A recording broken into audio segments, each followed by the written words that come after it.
있습니다. 이새의 줄기에서 한 싹이 나며 그 뿌리에서 한 가지가 나서 결실할 것이요 그 위에 여호와의 영 곧 지혜와 총명의 영이요 모략과 재능의 영이요 지식과 여호와를 경외하는 영이 강림하시리니 그가 여호와를 경외함으로 즐거움을 삼을 것이며 그의 눈에 보이는 대로 심판하지 아니하며 그의 귀에 들리는 대로 판단하지 아니하며 공의로 가난한 자들을 심판하며 정직으로 세상의 겸손한 자들을 판단할 것이며 그의 입에 막대기로 세상을 치며 그의 입술의 기운으로 악인을 죽일 것이며 공의로 그의 허리띠를 삼으며 성실로 그의 몸의 띠를 삼으리라. 아멘.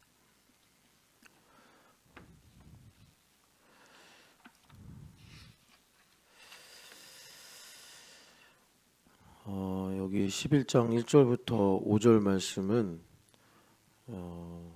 우리가 읽을 때는 많이 달라 보이지만 의미로 보면 이사야서 61장 1절부터 3절의 말씀하고 이렇게 쌍둥이 말씀이다 이렇게 보시면 되겠습니다. 그래서 이사야서 61장 말씀이 그 메시지로는 희년이 왔다. 예수님께서 희년을 선포하는 본문인데 우리가 이제 구약 성경을 아직 잘 모르고 그리고 성경과 현실이 이렇게 그러니까 연결되어 있는 삶을 살지 못하면 예수님께서 그 누가복음에서는 예수님의 첫 번째 설교를 나사렛 회당에서의 설교로 이렇게 소개를 하는데 실제로 이렇게 여러 복음서들을 종합을 해보면 예수님의 첫 번째 설교는 아무래도 그 세례요한 집회 때 그 여러 한 6명의 제자를 만나시잖아요. 먼저 그때 아마 예수님께서 설교를 하지 않으셨을까 이렇게 생각이 되고 그리고 거기는 이제 유대 근처니까 갈릴리로 와서는 아마 첫 번째 설교를 가버나움에서 하지 않으셨을까 이렇게 생각이 되는데 그럼에도 불구하고 누가가 이해한 복음 그러니까 예수님의 이 복음 사역으로 볼 때 예수님의 출사표는 이 이사야서 61장을 가지고 나사렛에서 설교하신 것이다 이렇게 우리한테 말씀하고 있어요. 그런데 아까 말씀드린 대로 우리가 성경을 잘 알고 그리고 잘 안다는 건 이제 그 우리가 성경의 법리가 잘 세워져 있으면 그리고 동시에 말씀을 사실로 믿는 믿음이 나의 경험과 지식 이런 것들을 이게 능가해서 그러니까 각자 사람마다 이게 지식이 있잖아요. 그런데 말씀이 그것보다 못하면 어쩔 수 없이 그 우리가 만나는 결과가 어떻게 하면 내가 원하는 목표를 위해서 이 말씀을 이용할까 이런 관점을 가질 수밖에 없어요.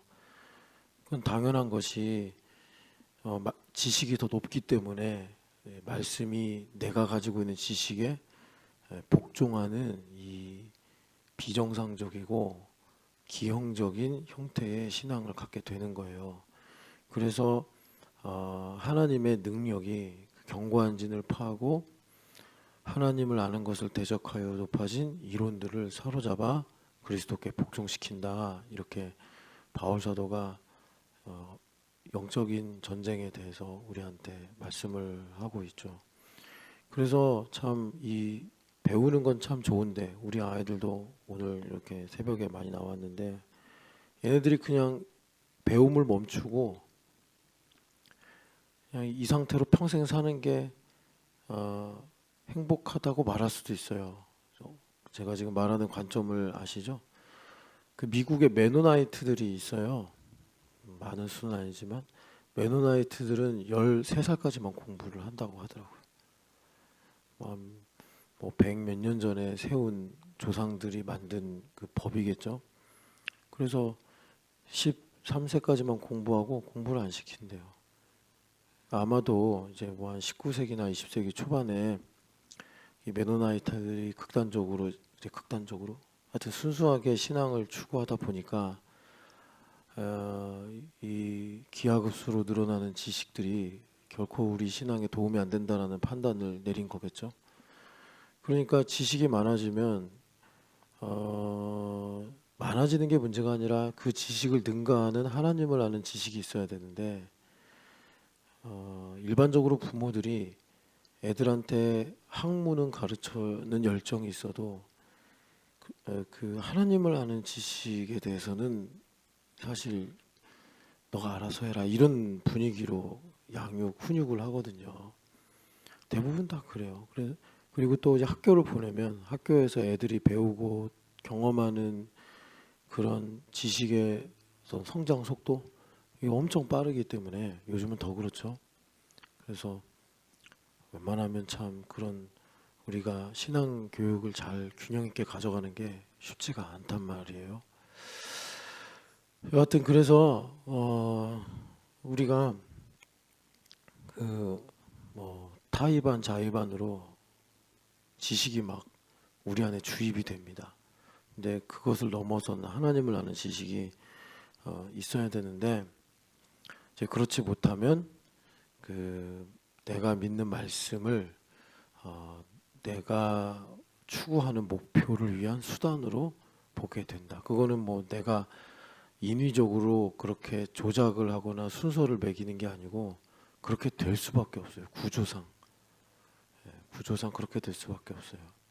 이제 그런 상태가 되면 예수님께서 나사렛에서 처음 설교로 그 이사야서 61장 말씀을 읽으시고 설교가 되게 금방 끝났어요.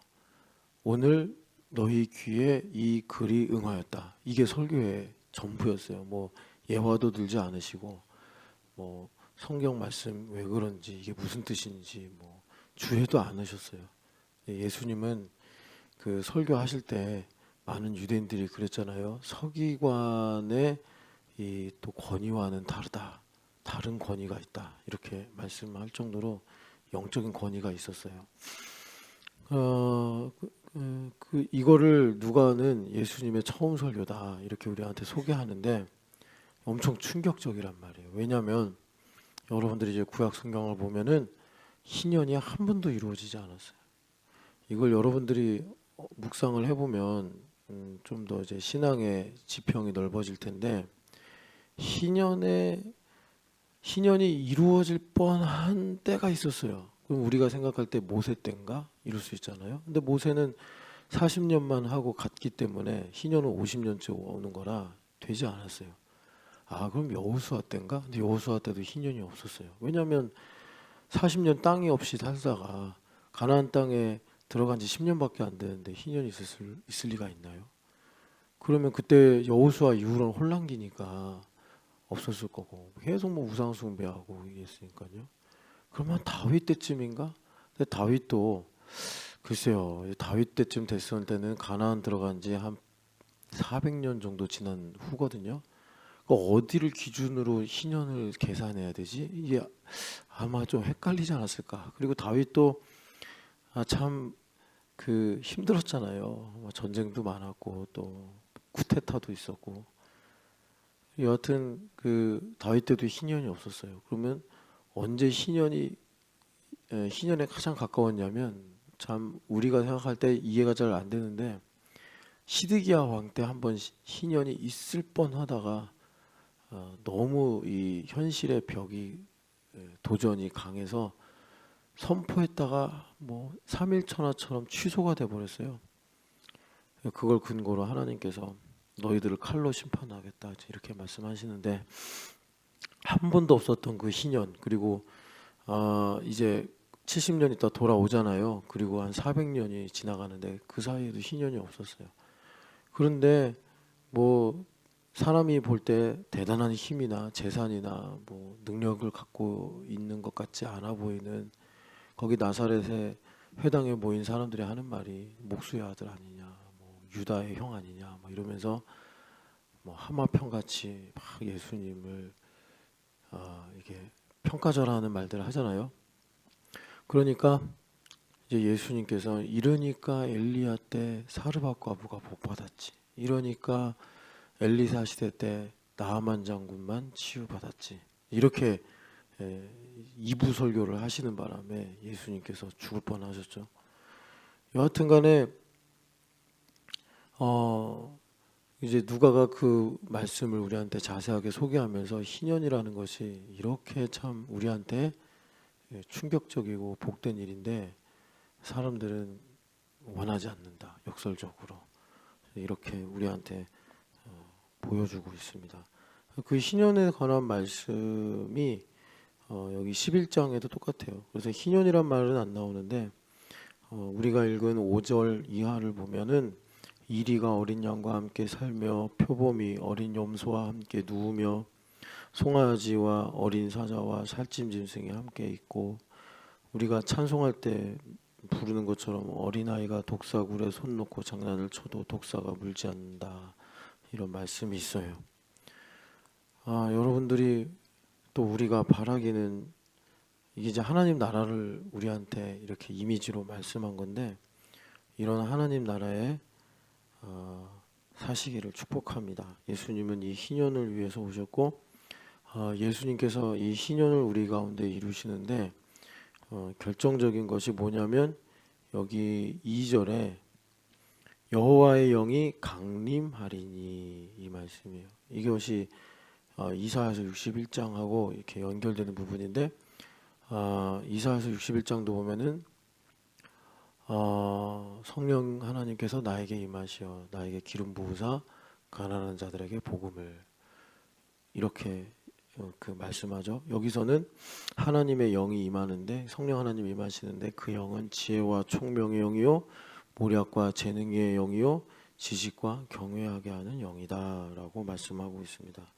그래서 우리로 이제 희년에 이르게 한다 말씀하고 있어요. 그래서 오늘 우리가 지난 주일에 들었던 성령 하나님께서 우리 가운데 풍성하게 역사하셔서 우리를 오늘도, 어제도 거듭나게 하시고 오늘도 거듭나게 하시는데, 그렇게 하셔서 여기 말하자면 우리의 영혼을 구원하신다. 그러니까 우리로 이리와 어린 양이 함께 살고 표범과 염소가 함께 누우며 사자와 송아지가 친구가 되는 이런 영혼의 구원을 주신다, 주님께서 말씀하시는 거예요. 그러니까 이거는요 에덴의 회복이 이루어진다, 이겁니다. 에덴에서는 동물들이 서로 잡아먹지 않았잖아요. 사자도 풀 뜯어먹고 그랬단 말이에요. 그러니까 하나님께서 다스리시는 이 에덴이 우리 가운데 회복이 된다, 이걸 말씀하십니다. 그래서 이런 일을 이루시는 것이 뭐냐, 여기 다시 한번 2절에 우리가 본 것처럼 성령 하나님께서 강림하셔서 그 3절 이하는, 그래서 하나님을 경외하게 되니까 눈에 보이는 대로 판단하지 않고 귀에 들리는 대로 판단하지 않는다. 이 말은 다시 말해서 너희들에게 깨닫는 마음, 보는 눈, 듣는 귀를 주시겠다 하신 말씀이 이루어지는 거예요. 그러니까는 우리가 멀쩡히 내가 보고 원하는 대로 판단한단 말이에요. 그러니까 이거는 참 제가 요즘에 다시 보면 너무 놀라운 말씀인 게, 제가 그 여튼간에 그 듣고 순종이라는 주제를 가지고 이렇게 있을 때 하나님께서 저는 그래요. 이번에 어떤 그 올리브사또 가서 이강호 목사님이 새로 영입한 제자도에 이렇게 초대한 목사님을 뵀는데 한 34살인가 3살인가 그래요. 그러니까 저보다 한 4-5살 어린 목사님인데 이제 막 개척하겠다고 하셔서, 근데 뭐 이것저것 질문하는데 그 중에 하나가 뭐 저보고 독서를 어떻게 하냐요. 그래서 근데 참 그거는 좀 저는요 이게 제가 신앙 고백을 하는 자리면은 하나님께서 말씀하셨습니다.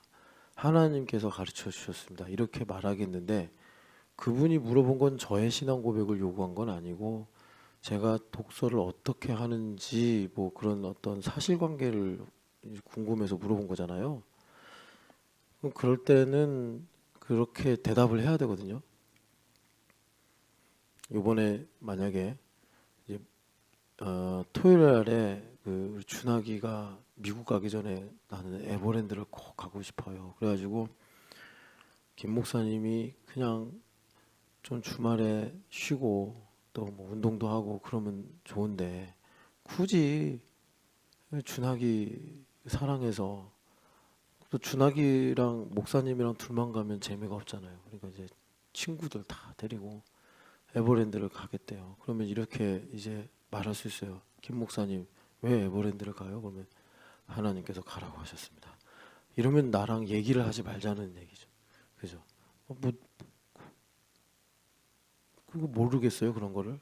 하나님 가라고 하셨으니까 가겠지. 근데 그렇게 물어볼 때는 그 준하기를 가르치면서 주시는 애가 참 크고 많은데 이제 준하기가 미국을 가서 거기서도 신앙생활 열심히 하라는 격려와 축복으로 제가 준하기의 그 담당 교육자로서 뭔가를 꼭 하고 싶은데 기도하는 중에 이렇게 하면 좋겠다라는 자원하는 마음을 주셔서 뭐 사실 준하기를 그 에버랜드 데려갔다 온다고 준하기가 평생 저희 은사로 삼겠습니다. 이런 일은 없겠지만 그래도 그런 마음을 가지고 섬기기 위해 다녀오려고 합니다. 이렇게 해야지 이해가 되잖아요. 준하기 소원이 그거라니까. 그것처럼 독서에 관한 질문을 받았는데 이거 진짜 독서는 제가 뭐 이걸 그렇게 설명하기가 어려운 거예요. 그래서 하나님께서 독서 목록을 주신다 이렇게 말을 했더니 좀 재미없게 듣더라고요. 그래서 이럴 줄 알았어. 그런데 진짜 하나님 독서 목록을 주시거든요. 정말 그 흐름에 따라서 희한하게 저는 그 분야에 대해서 모르는데 조목조목 만나게 하세요. 하나님께서. 그것도 다양하게 엮어가지고. 그래서 이렇게 하여튼 가르쳐 주시고 읽게도 하시고 그러는데 그래서 뇌과학 이야기를 읽었다는 거 아닙니까? 우연히 제가 무슨 뇌에 대해서 뭘 알겠어요. 그런데 그걸 쭉 읽으니까 우리가 보는 거는 정말 객관적인 사실을 보는 게 아니라 뇌에서 그동안 우리가 쌓아온 정보와 지식을 편집을 해서 그 편집한 결과를 가지고 해석한 걸 보더라. 그래서 그분은 이거를 그냥 이렇게 뇌과학자니까 그냥 이렇게만 말하면 안 되잖아요. 그러니까 과학적 근거를 가지고 얘기해야 되잖아요. 그래서 여러 가지 사례들을 들면서 그 중에 상당히 설득력 있는 증거가 시각 장애인인데 자기가 본다고 한다. 우리가 꿈을 꿀 때도 이렇게 눈을 감잖아요. 그럼 뭘 봐요? 아무것도 안 보이는데 보이잖아요. 꿈에서. 그게 마치 우리 뇌에서 이렇게 빔 프로젝트처럼 쏘는 게 있다. 그래서 우리가 그걸 보는 거다. 심지어 시각장애인과 한 번도 안 본 사람이에요. 태어나면서. 그리고 쭉 이제 시력을 갖고 살아온 사람을 눈을 가려요. 그리고 그림을 그리게 하는데 누가 시각장애인인지를 구분할 수 없게 그리는 거예요. 그러니까는 그건 뭐죠? 태어나면서 한 번도 사람을 본 적이 없는 사람이 사람을 그렸는데 평생 사람을 보고 온 사람처럼 그림을 그려요. 이 사람이 보고 있다는 거예요. 이렇게. 예. 그러니까 눈을 가리고 그리면 거의 뭐 구분이 안 돼요. 누가 장애인이시고 누가 일반인인지 알 수가 없는 거예요. 이 본다는 거에는 상당히 깊이가 있는 내용이 있구나. 그러니까 여기도 3절에 보면은 하나님을 경외하게 되면 제대로 본다는 얘기죠. 제대로 본다. 그래서 이 신명기의 말씀대로 그동안 그들이 눈을 뜨고 살았는데 40년 동안 제대로 못 보고 살았다는 거예요. 거기 보면 그렇잖아요. 너희들이 그동안 봤으나 본 게 없다. 그러면서 하나님께서 이제야 보게 해주겠다. 옷을 봐라, 신발을 봐라.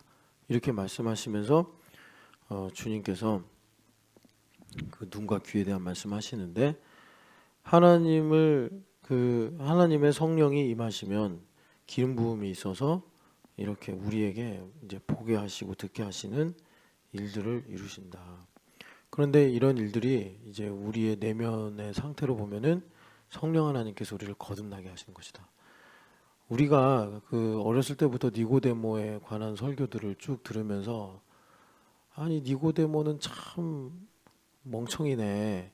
예수님께서 거듭남에 대해서 말씀하시는데 고작 그러면 우리가 어떻게 어머니 뱃속에 들어갔다 나옵니까?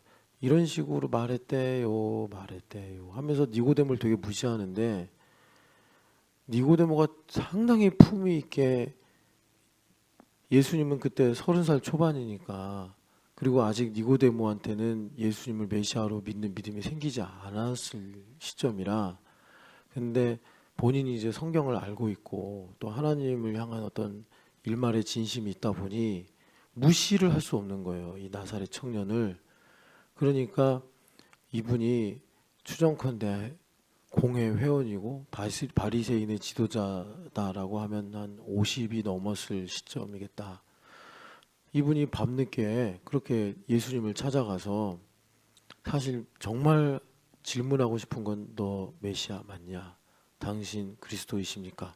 이걸 묻고 싶은데 말하기도 겁나고 또 그렇다고 그럴 때 내가 안 믿으면 어떡하나 뭐 이런 생각도 들고 아니라고 그러면 너무 창피하고 뭐 하여튼 이런 여러 가지 이분을 구속하는 생각 때문에 그냥 예수님 앞에서 예의상 당신은 하나님께서 보내신 선지자가 맞습니다. 뭐 이런 식으로 이제 얘기를 했는데 예수님은 요한복음 3장에도 나오지만 사람 속에 있는 걸 아신다고 그러잖아요. 그러니까 예수님께서 이제 각설하고 거듭나야지 볼 수 있다. 당신이 지금 원하는 답은 거듭나야지 들을 수 있고 볼 수 있는 거다. 이렇게 말씀하니까 여러분 사실 니고데모가 이 말을 듣고 그래도 되게 이분이 인격적으로 괜찮은 분이라 점잖게 말한 거예요. 살짝 아마 제 생각에는 미소를 띠지 않았을까. 아니 그런 일이 어떻게 가능합니까? 그러니까 이분도 바리새인이라 상당한 혹독한 경건 훈련을 해온 사람일 거예요. 뭐 바리새파들은 그런 걸로 인정받고 살았으니까. 그런데 안 바뀐다는 거예요. 야고보 선생님도 그러잖아요. 심지어 파충류도 훈련시키면 길들일 수 있는데 이 사람은 못 바꾼다. 야고보 선생님이 그 야고보서 3장에 이분도 상당한 경건주의자였거든요. 그래서 이 야고보 선생님이 순교하실 때 그걸 놓고 이러면 하나님께 벌 받는다라고 비통해했던 사람들이 제사장들과 바리새인들이었어요. 그러니까는 기독교의 원수가 그런 바리새인들인데 이 원수 쪽에서도 인정하는 경건의 대명사가 야고보 선생님이었단 말이에요. 근데 야고보 선생님이 그러는 거예요. 정말 하나님의 은혜로 말미암아 믿음으로 사는 거 아니면 사람은 안 바뀐다. 옛날에 어떤 목사님이 신학교에 와서 우리가 이제 졸업반인데 이런 말씀하셨어요. 지금 기도 안 하지? 은퇴할 때도 안 해. 지금 성경 안 읽지? 은퇴할 때도 성경 안 읽더라. 내 친구들 보니까. 지금 족구하지? 걔 은퇴할 때까지 족구해. 이러시는 거예요. 그래서 그러면서 이제 사실은 변화돼야 된다라는 말씀을 그렇게 역설하신 건데 그 니고데모 선생님이 연륜이 있으시니까 알죠. 사람 안 바뀌어요. 승질 부리던 인간은 계속 승질 부리고 말 안 듣는 인간은 계속 말 안 듣고 그래요. 예수님 당신이 지금 30살밖에 안 되고 그러니까 패기가 있고 뭔가 이렇게 자신감이 있는 것 같은데 사람 안 바뀝니다. 그랬더니 예수님께서 그런 거에 이렇게 뭐라 그럴까 지는 분이 아니잖아요.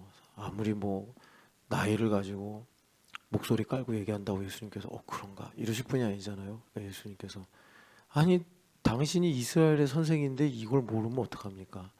하고 반문을 하면서 니고데모한테 본질적인 질문을 하시는 거죠. 너 말씀 믿는 거 맞아? 이렇게 너 가르치기만 하고 안 믿는 거 아니야? 그러니까는 니고데모가 아니까 하나님께서 내내 그 얘기를 구약 성경에 하는 걸 아니까 이제 사실 거기서부터 큰 충격이 오는 거죠. 내가 지금 뭘 갖고 살았나 이런 식으로. 그러니까 이스라엘 백성들한테 너의 신발을 봐라 이렇게 말씀하실 때 그게 신발 보라는 얘기가 아니잖아요. 너 지금까지 40년 동안 뭘 하고 살아왔냐? 제대로 본 게 있냐?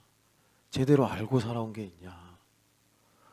그러면서 이스라엘 백성들이 일종의 패러다임 시프트를 하는 거죠. 완전히 큰 충격을 받아서 뭐가 바뀌는 거죠?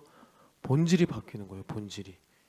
그래서 그 시점을 기준으로 그들이 광야 1세대와 다른 길을 걷는 마음의 할례를 받은 사람들이 되는 건데, 이제 니고데모가 그런 경험을 예수님 앞에서 하게 된 것입니다.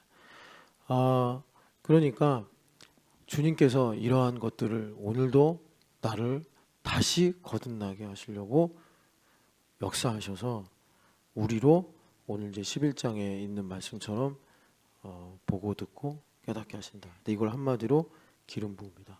그래서 기름 부음은 여기 말씀대로 성령 하나님께서 이제 6가지 역사를 하시는데, 지혜와 총명과 모략과 재능과 하나님을 경외하고 또 지식을 갖게 하는 이제 성령 하나님께서 그런 일들을 하시는데, 결과적으로는 뭐냐면 여호와를 경외하는 것을 즐거워한다. 이렇게 말씀합니다.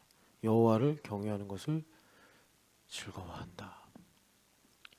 우리 아이들이 뭐 아이들이니까 예수님도 어린아이를 앞에 세워놓고 이렇게 이런 자라야 천국에 들어간다 말씀하셨잖아요. 뭐 여러분들이 그건 취향 아닙니까? 뭐 이렇게 말을 해도 저는 이게 좋은 표본이라고 생각하는 게, 주캠 아이들하고 자 이제 가을이니까 등산 가자 그러면 애들은 좋으나 싫으나, 우리 주캠 애들도 등산 안 좋아하는 애들도 많아요. 근데 어쨌든 뭐 가자니까 가야지 이런 애들도 있고, 진짜 신이 나서 와 가자 이런 애들도 있고, 그게 여기 여호와를 경외하는 걸 즐거워하는 거예요.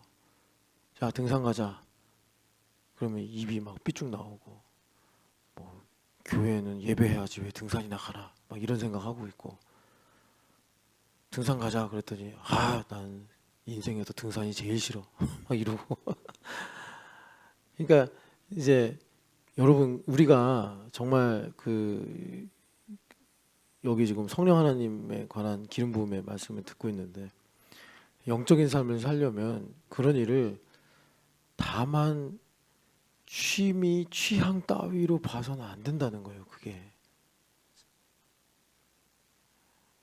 여기서 교회가, 여러분이 교회라는 게 뭔지 모르면 그냥 나는 불고기 싫은데 왜 어머님들은 주일에 불고기를 하나 막 이런 생각도 들고, 하나도 감사할 게 없는 거예요. 여하튼 여러분들이 그 부분은 잘 혼자서 기도하시면서 소화를 해내시고, 그래서 여호와를 경외하게 되면 듣고 순종하는 이루어진다. 이것이 보이는 대로 보지 않고 들리는 대로 듣지 않고 하나님께서 내 마음에 말씀하시는 따라 살아가게 된다. 하나님을 경외하는 것을 즐거워하게 된다 라고 주님께서 말씀하십니다. 그래서 하나님을 경외하는 게 뭐냐, 이 부분을 좀 더 자세하게 좀 말씀을 드리면, 하나님을 경외하는 것, 하나님을 경외하는 것,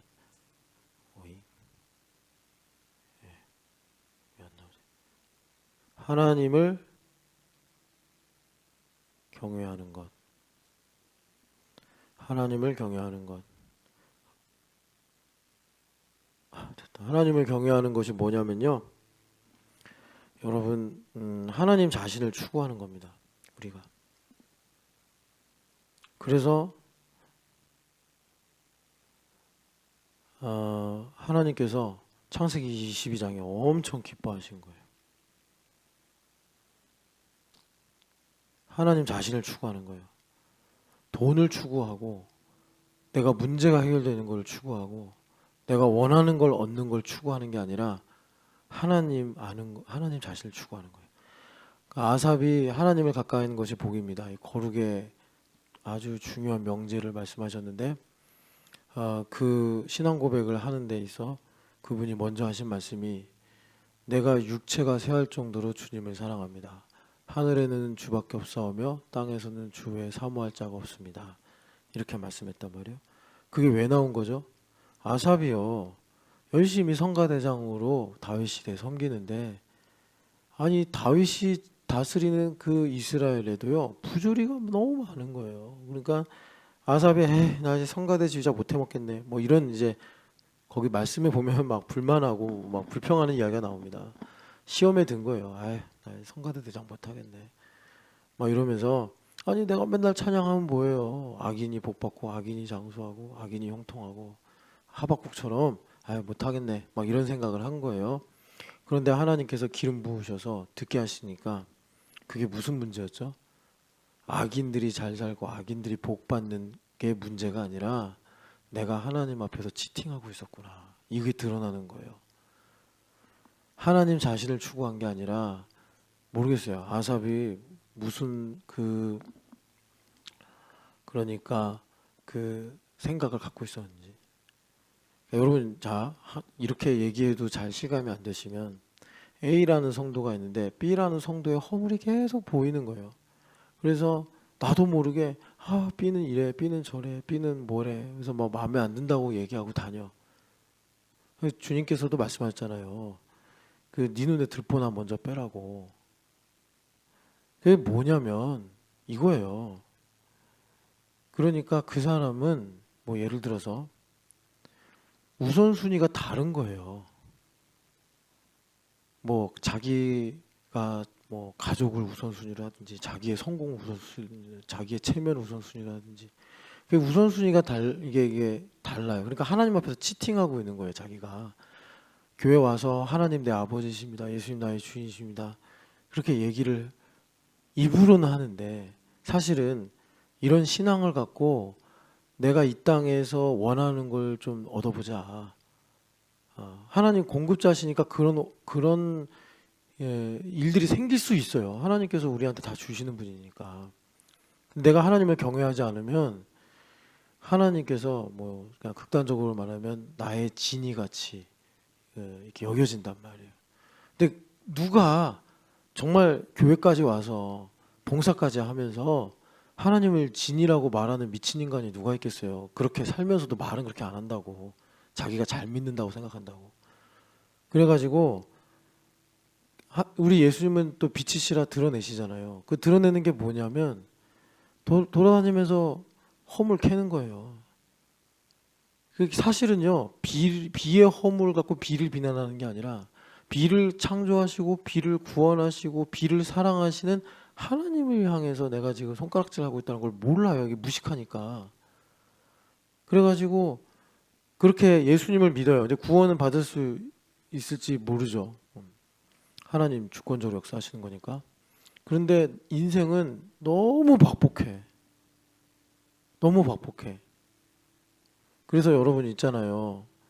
그런 사람들이 멍 때릴 때 표정 보죠. 하나도 안 행복해.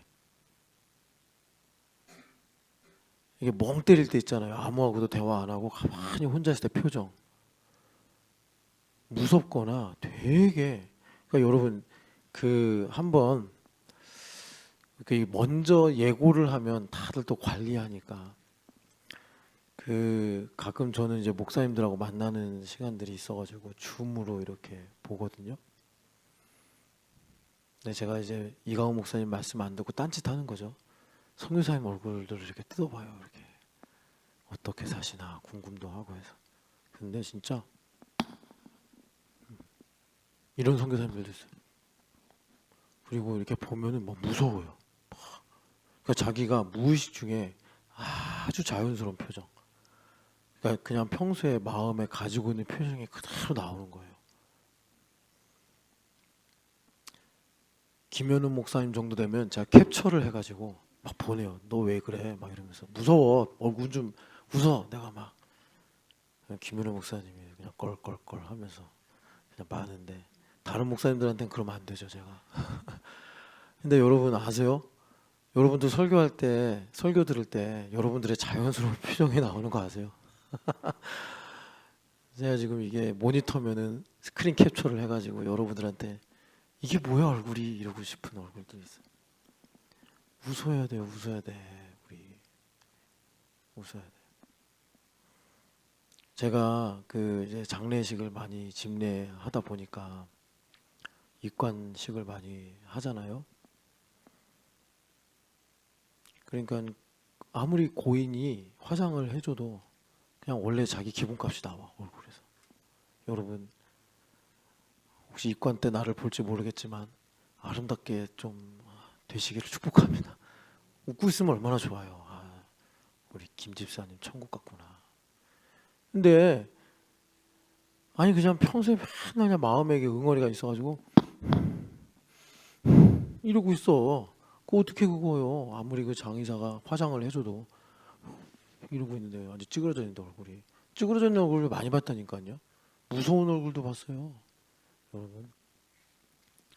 그러니까 여러분 그 다시 여기 이제 기름 부으심을 말씀을 드리면 여기 보면은 하나님을 경외함으로 즐거움을 삼을 것이요 이렇게 말씀합니다. 그래서 하나님을 경외하는 것은 뭐냐? 하나님 자신을 추구하는 거다. 창세기 22장에 하나님께서 아브라함의 인생의 디데이라고 했잖아요. 이제야 너가 나를 경외하는 줄 알았다 이렇게 말씀하잖아요. 이제야. 몇 살인지 그때만 유일하게 안 나와요. 다른 때는 다 몇 살인지 말씀하시는데. 그러니까 우리도 그 몇 살이 돼야 돼. 우리도 그 몇 살이 돼서 주님. 근데 여러분 그 몇 살이 언제일까요? 전전일사님 웃어야 돼. 그러니까 우리 그 몇 살이 언제일까요? 그 오늘이라고 우리한테는 오늘. 그래서 주님께서 블랭크로 나눈 거예요. 그 아브라함 한 115세였다. 그럼 우리가 알게 모르게 무의식적으로 한 115살쯤 되면 그렇게 되겠지. 이렇게 타협할까봐 하나님께서 아예 나이를 지워버리시고 오늘 우리한테는 예수님을 믿고 살아가는 오늘이란 말이에요. 성령 하나님 충만하게 사는 오늘. 그래서 하나님 자신을 추구하는 것이다. 자, 여기서부터 이제 중요한데 에베소서 1장 4절 말씀 보겠습니다. 에베소서 1장 4절 말씀. 여러분 교회를 다니는 이유 왜 다니죠?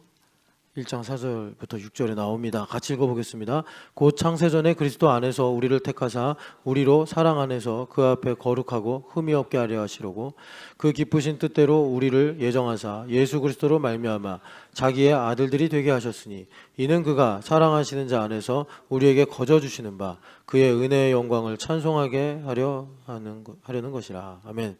그러니까 하나님께서 왜 우리를 교회 다니게 하시는 거죠? 은혜의 영광의 찬송이 되게 하시려고. 12절 보면은 찬송이 아예 된다. 찬송하는 게 아니라 찬송을 한다 그러면 약간 찬송하고 나하고 거리가 있는데 찬송이 되는 거래. 찬송이 돼. 그러면 신나리 자매가 찬송이 되면 막 김찬양 집사가 막 집에도 안 오고 막 놀러 가. 막 축구하러 간다 그러고 달리기 하러 간다 그러고 뭐 교회에서 형들하고 놀러 간다 그러고. 그럼 막 이제 육아 개미지옥에 빠지는 거죠. 그래도 찬송이 막 나오는 거예요. 찬송. 왜? 신나리는 찬송이니까. 그거 하시려고 하나님께서 우리 교회로 부르셨다는 거예요. 얼마나 복돼요. 자, 그런데 그럼 뭐 우리가 라디오가 아니잖아요. 뭐 우리가 이렇게 돌려가지고 주파수 맞춘다고 찬송이 저절로 나오는 게 아니잖아요. 우리는 자유의지가 있고 하나님께서 주신 지성이 있으니까 어떻게 해야 우리가 이 영광의 찬송을 하느냐? 그게 보니까 여기 보면은 창세전에 하나님께서 우리를 택하셨대요. 그래서 우리가 신촌연합교회에 있는 거예요. 그러니까 신촌연합교회는 진리는 아니에요. 여러분들이 다른 교회도 다닐 수 있어요. 그런데 신촌연합교회는 어떤 의미가 있냐면 내가 신촌연합교회가 되어 사는 한 절대적이고 변하지 않는 하나님의 진리를 이 땅에서 내가 깨닫고 발견할 수 있는 유일한 통로예요. 그래서 창세전에 여러분 창세전에는 뭐가 있었을까요? 창세전에 별이 있었을까요? 우주가 있었을까요? 창세전에 아무것도 없었죠. 하나님 외에 아무것도 없었어요. 그러니까 무슨 말이에요? 우리를 택하시고 우리를 통해 영광을 받으실 계획이 어디 있느냐? 하나님 안에 있다고. 하나님 안에 있단 말이에요. 하나님 밖에 있는 게 아니라 하나님 안에 있다고. 아브라함을 예로 들게요. 왜 하나님을 경외하는 것을 즐거워하는 게 이렇게 중요하냐면 아브라함이 100살 넘게 평생 살았어요. 그 가운데는 이별도 있었고 만남도 있었고 배신도 있었고 위기도 있었고 뭐 여러 가지 이제 일들이 막 이렇게 섞여 있어요. 그런데 그런 모든 일들이 에베소서를 기준으로 보면 하나님께서 창세전에 아브라함을 믿음의 조상으로 예정하고 선택하신 바가 있어서 그런 일들이 있었던 거예요. 롯이 삼촌을 떠나간 것이나 또 뭐 아내를 뺏길 뻔한 적이나 아니면 갈대우를 떠난 거나 하란에서 데라가 죽은 거나 이스마엘하고 생이별한 거나 이게 다 하나님께서 창세전에 하나님 안에서라는 것은 정말 하나님 그 깊은 곳에서 그런 모든 일이 예정되었다는 것도 있고, 고린도전서를 보면은 그 모든 것은 뭐죠? 하나님은 처음부터까지 사랑이시기 때문에 아브라함이 마음에 안 들고 아브라함이 죽을 만큼 고통스러웠어도 그것이 다 하나님의 사랑이라는 거예요. 그래서 성령 하나님께서 우리 안에 오셔서 우리를 믿음으로 성장하게 하시면서 마치 우리가 철이 들 때 부모님의 그것마저도 사랑이었구나라고 알게 되듯이 우리 인생에 참 내가 수용할 수 없는 것들도 하나님의 사랑이었구나라는 걸 알게 됐는데, 그런 퍼즐들이 하나하나 모이면서 하나님께서 아브라함아 너가 이제야 나를 경외하는구나 하면서 거기서 하나님께서 한 번 더 축복을 하시는데, 그게 뭐죠? 아브라함이 계속 이제 하나님 말씀을 들어왔어요. 뭐 창세기 17장, 그 전에 창세기 15장 쭉 말씀을 굵직굵직하게 들어왔는데, 그 모리아산 반석에서 이삭을 바치면서 하나님께서 이제야 너가 나를 경외하는구나 하면서 하나님께서 하신 말씀이 리브가의 신앙 고백하고 똑같아요. 대적의 성문을 차지하게 하리라, 이 말씀이에요. 이 대적의 성문을 차지하게 하리라, 이 말씀은 여자의 후손이 와서 뱀의 머리를 상하게 할 것이라는 말씀하고 똑같아요. 그러니까 감각적으로 아브라함이 창세기 3장 15절에 아담과 하와에게 하셨던 그 여자의 후손이 나의 자손으로부터 나온다는 말씀이구나. 그거를 알고 나니까 아브라함 마음속에 그동안 사람이니까 왜 슬픔이 없고 아픔이 없고 왜 뭐 여러 가지 또 그런 게 없겠어요. 근데 그게 마치 불로 연소되듯이 훅 하고 불이 붙으면서 사라지는 거예요. 더 이상 정죄를 안 받는 거예요. 하나님께서 나의 씨로 말미암아 대적의 성문을 차지하여 우리 조상 아담에게서부터 흘러내려왔던 뱀의 머리를 상하게 하리라 한 여자의 후손이 나를 통해 오게 하시려고 그동안 나를 그렇게 이스마엘에게도 생이별하게 하시고 뭐 이런저런 일들, 그래서 나를 본토 친척 아비 집에서 떠나 이 살기 어렵고 척박한 가나안 땅으로 인도하셨던 거구나. 이게 다 말하자면 화해가 되는 거예요. 그래서 에베소서 보면은 하나님께서 우리를 하나님과 화목하게 하셔서 피조물을 하나님과 화해시키는 화목의 직분을 주셨다, 이렇게 말씀하시는 거예요.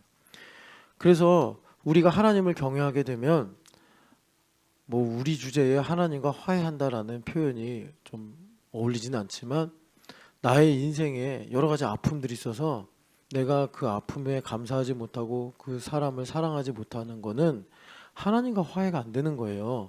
근데 성령 하나님 오셔서 하나님 안에 깊은 것을 깨닫게 하셔서 은혜로다, 이걸 내가 고백하게 되면 그런 것들과 화해가 되는 거예요. 그 화해가 된다는 것의 본질은 하나님께서 나를 이 일을 위해서 부르시고 인도하셨구나 라는 것을 깨달아 마침내 은혜의 영광을 찬송하는 것이다. 그래서 하나님께서 기다리시는 게 뭐죠? 하나님을 경외하기까지 나를 기다리시는데 그게 뭐죠?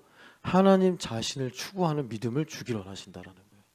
처음에는 아브라함이 집을 갖고 싶어서, 뭐 사라를 사랑하고 싶어서, 또는 자식을 낳고 싶어서, 또 전쟁에 승리하기 위해서, 뭐 또 문제를 해결하기 위해서 복심을 갖고 때로는 드러나게 하나님께 구하고, 그러다 감사하고, 그러면서 하나님을 알게 되고, 그러다가 이분이 정점에 이르렀을 때 고백하는 게 뭐냐면 저에게는 하나님 외에 아무것도 없습니다, 이거였단 말이에요. 그걸 행위로 고백한 게 뭐냐? 이삭을 하나님께 바친 거란 말이죠. 하나님 자신을 추구한 거예요. 그러니까 하나님 안에 있는, 여기 에베소서 말씀대로 하나님께서 창세전에 우리를 택하시고 예정하사 나를 통해 영광을 받으시려는 그 계획을 아브라함이 그때 알았더라. 이때는 구약시대이니까 우리랑은 반대 순서로 가는 거예요. 우리는 알고 인생을 사는 거고, 아브라함은 우리한테 예시가 되어줘야 되니까 살아보고 그걸 깨닫게 되신 거예요. 그러니까 하나님께서 이런 일을 두고 예수님께서, 아브라함도 꽤 큰 사람이잖아요. 구약에서 뭐 10위권 안에 들어가지 않겠습니까? 아브라함 정도면. 그런데 그 아브라함보다 우리 교회 꼬맹이들이 더 크다.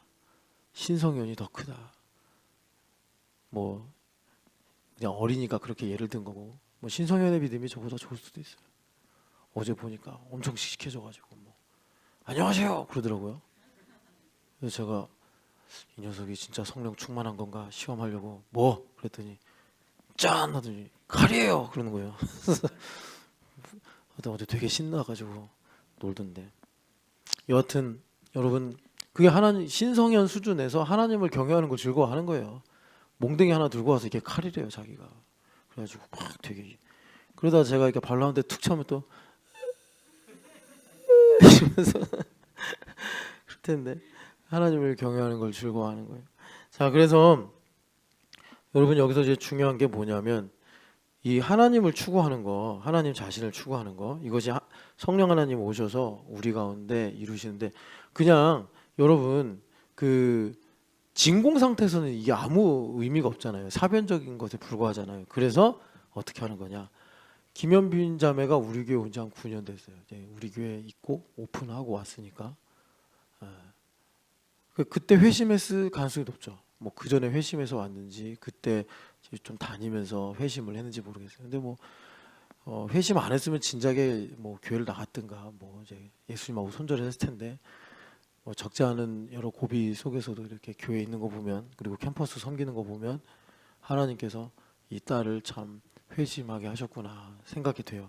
자, 그런데 여기서 중요한 건 뭐냐면, 그러면 데려가면 되잖아요, 김현빈. 이 어지럽고 힘든 세상, 그냥 하나님께서 뭐 상담을 시키고 그래. 그냥 딴 사람들 상담하게 하고 그냥 김현빈 천국 데려가면 되잖아. 그죠? 그냥 데려가면 되는데 괜히 뭐 또 니코 가자고 하셔가지고 김현빈이 봄부터 왜 나한테 니코를 가자고 하시는 겁니까? 막 이렇게 고민하게 만들고, 결국 그 소용돌이에 휘말려서 여기는 어디고 나는 누구인가 계속 그렇게 살게 하고. 왜 그런 거죠? 왜 그런 거냐면 하나님께서 영광을 받으시는데, 여러분 이걸 좀 많이 묵상해 보세요. 그러면 하나님께서 우리가 헌금을 많이 하고 뭐 많은 놀라운 일들을 해서 영광을 받으시는 게 아니라, 이 온 우주의 영광스러운 분은 하나님 한 분밖에 없어요. 그러니까요, 좀 이해가 되실지 모르겠는데 하나님은 자기를 통해서만 영광을 받으세요. 영광스러운 가치가 하나님 외에는 없어요. 그러니까 우리를 통해 영광을 받으신다는 거는 우리한테 하나님 자신을 떼주시는 거예요. 그러니까 이거를 말하자면 하나님께서 자기의 문을 여셔서 우리를 자기 안에 초대해 주셔서, 야, 나 하나님인데 나 이런 하나님이야 라고 우리한테 깨닫게 하셔서, 하나님 참 아름다우세요. 그래서 영광을 받으시는 거예요. 그런데 이거를 하나님께서 이렇게 말로만 하면 그냥 허공에 대고 우리의 느낌이 안 오잖아요. 그래서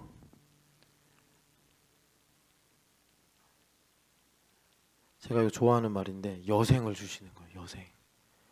그래서 현빈 자매가 니코 가고 상담하고 또 뭐 1급 시험 준비하고, 그게 아름다운 거예요. 그게 잘 되고 돈을 많이 벌고 사람들이 뭐 현빈 자매한테 존경하고 인기 많아지고 이래서 아름다운 게 아니라, 여생을 살면서 누구를 얻어요? 하나님을 발견하는 거예요. 하나님을. 아브라함은 우리랑 반대 순서로 가신 거예요. 살아보니 하나님 날 이렇게 사랑하셨구나. 그게 다 나를 사랑하신 거였구나. 나를 버려도 10번은 버리셨을 하나님께서 참아주시고 기다려주시고 가르쳐주시고 깨닫게 하셔서, 근데 나는 그걸 모르고 롯이 떠나갈 때는 참 하나님 팍하시네 막 이러고, 뭐 어려운 일이 생기면 하나님 참 나를 힘들게 하시네 막 이렇게만 생각했는데, 야, 마치 내가 부모의 사랑을 모르다가 철들어서 참 계실 때 좀 더 잘 해드릴 걸 이런 생각이 들듯이, 아브라함이 하나님 날 이런 정말 이런 놀라운 뜻을 가지고 인도하셨구나. 근데 이거를 우리는 예수님을 선물로 받아서 성령 하나님께서 우리 안에 하나님을 경외하게 하는 영으로 임하셔서 나의 이 여생이 하나님을 알아가는 거구나. 그걸 우리가 한마디로 이제 하나님을 위해 산다, 영적 예배자로 산다, 이렇게 우리가 알게 되는 거예요. 그래서 하나님께서 사실은 놀라운 기적인데, 여러분 우리가 여생을 사는 거 뭐 천국에서 사는 게 아니라 이 땅에 사는 거잖아요. 이 땅이 여러분 깨끗하고 거룩한 게 뭐가 있어요? 다 오염된 거 아니에요. 근데 하나님은 놀라운 연금술 같은 정말 은혜로 말미암아 나의 하루하루의 순간들을 예수 그리스도의 보혈로 깨끗하게 하고 레마로 정결하게 하셔서 하나님의 사랑으로 술을 놓으시는 거예요. 술을 놓으시는 거예요. 한 땀 한 땀 술을 놓으시는 거예요. 그거를 우리가 성령 하나님께서 강림하셔서 사실 오늘 이제 시간이 더 있어야 가지고 이제 암묵적 그 불문율 여기까지 가야 되는데 이제 그건 나중에 또 내일 말씀을 드리고 하나님께서 그렇게 성령 하나님으로 강림하셔서 기름 부음으로 요한 1서 2장 27절처럼 우리를 가르치실 때 말하자면 이번에 추수감사주일을 앞두고 주님 정말 내가 25년을 감사하기 원합니다 라고 감사를 했더니 그게 굴비처럼 엮여져서 초등학교일 때까지 감사가 되는 거예요. 주님 뭐 초등학교 때 내가 이런 만남을 가져서 뭐 이렇게 해가지고 오늘날 이런 생각과 계획을 소망을 품는구나 하니까 이게 정말 너무 아름다운 뭐 이 세상의 어떤 휴양지하고도 비교할 수 없는 하나님의 아름다운 이 뭐라고 그래야 돼 하여튼 그 계획과 하신 역사로 보이는 거예요. 그동안 눈물의 인생이요 뭐 그래가지고 얼굴 가만히 있으면 찌그러져 있었는데 얼굴이 피기 시작하는 거예요. 의식을 하지 않아도 그것을 이제 주님께서 뭐라 그러냐 우리가 하늘나라의 상속자가 된다. 하늘나라에 뭐 하나님께서 논마지기를 준다 뭐 집 맨션을 준다 이렇게 비유적으로도 말씀하지만 그런 게 아니고 하나님 자신을 떼주는 거라니까요. 천국은 우리 하나님밖에 없어요. 예수님밖에 없고 성령 하나님 전부이신 거예요. 그래서 내가 교회가 되어 살아간다. 이건 뭐냐면 예수님 몸이 되어 살아간다는 거고 그것은 뭐냐 내가 하늘나라 유업으로 살아간다는 거고 그래서 오늘도 나는 하나님께 상속자의 자격과 그 약속을 믿고서 그러니까 이제 하나님 자신을 추구하며 살아가게 되더라라는 것입니다. 그래서 예수님을 이제 마지막으로 하나만 더 말씀드릴게요. 교회가 되어 산다. 그럼 우리가 예수님의 몸이 되어 사는 거잖아요. 그럼 우리의 숙명은 뭐냐면 우리가 살든지 죽든지 바울 사도가 그리스도를 존귀하기 위해 우리는 산다 이렇게 말씀하셨는데 그 말은 뭐냐면 우리가 살든지 죽든지 정해진 숙명이 있는데 그건 뭐냐 교회가 되어 사는 건 예수님을 얻기 위해 사는 거예요. 여러분 그거를 이해가 안 되고 와닿지 않더라도 그냥 믿음으로 선포하시기를 축복합니다. 그게 세례요한보다 큰 자다라고 하신 말씀이에요. 예수님을 얻는 거 예수님 얻는 거 우리는 뭐 기도를 많이 하고 그렇다고 내가 기도를 안 해도 된다는 얘기는 아닌데 그런 조건과는 상관없이 하나님의 주권적인 은혜로 인해서 내가 교회가 되어 산다는 건 내가 모든 인생을 통해서 예수님을 얻는다는 거예요. 예수님을 얻어야지 예수님을 성경에서 뭐라 그러냐 보이지 아니하는 하나님의 형상이시오. 그게 우리가 종종 말하는 리얼리티라는 건데 우리는 죄인이기 때문에 하나님을 알 수도 없고 하나님을 만날 수도 없잖아요. 그런데 예수님께서 성육신 하셔서 실물로 오셔서 나를 본 자는 하나님 아버지를 본 거다 이렇게 하신 것처럼 이제는 내 안에 오셔서 내 삶을 가지고 하나님의 리얼리티를 보이지 않는 하나님의 사랑과 영광과 거룩과 영원하심과 이런 전능하심을 우리로 그리스도를 아는 지식을 얻음으로 내가 하늘나라를 상속하는 하나님의 안에 들어가고 하나님 자신을 추구하여 하나님의 이 경륜에 편승하는 삶을 살게 하시더라라는 것입니다. 그래서 이 모든 것을 우리에게 이루시는 것이 교회되며 주님께서 교회를 가리켜 뭐라고 그러셨어요? 당신의 어머니와 당신의 형제들이 당신을 찾으러 왔습니다. 그랬더니 예수님께서 누가 내 어머니고 누가 내 형제냐? 누가복음을 보니까 제자들을 가리키시면서 이들이 내 형제요 내 어머니다라고 말씀하시더라. 여러분 그렇게 하나님을 경외하는 것을 즐거워하시는 성령 하나님의 충만함을 오늘도 누리시기를 축복합니다. 그래서 꼭 기억하십시오. 기도하는 이 짧은 순간에도 기름 부음이 나를 가르친다. 기름 부음이 나를 가르친다.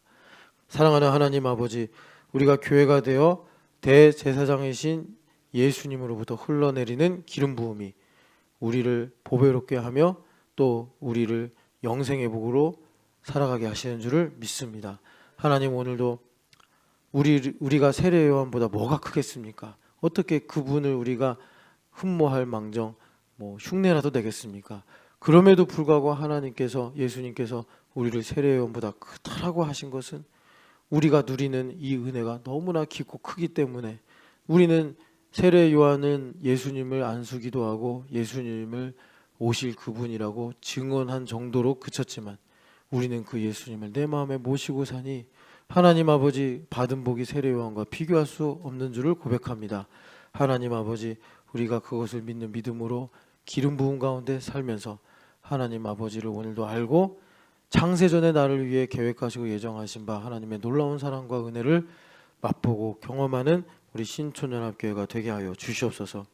하나님께서 우리를 변화시키시고 거듭나게 하시고 구원하시는 것이 하나님께서 능력으로만 하시는 것이 아니라 자신을 걸고 하시는 일임을 깨닫고 그 엄중한 구원의 은혜 가운데서 오늘도 믿음으로 여호와 하나님을 즐거워하기를 경외하기를 즐거워하며 살아가는 저희들 될 수 있도록 주님 우리를 친히 가르쳐 주시옵소서. 부활하신 예수님의 이름으로 기도합니다. 아멘.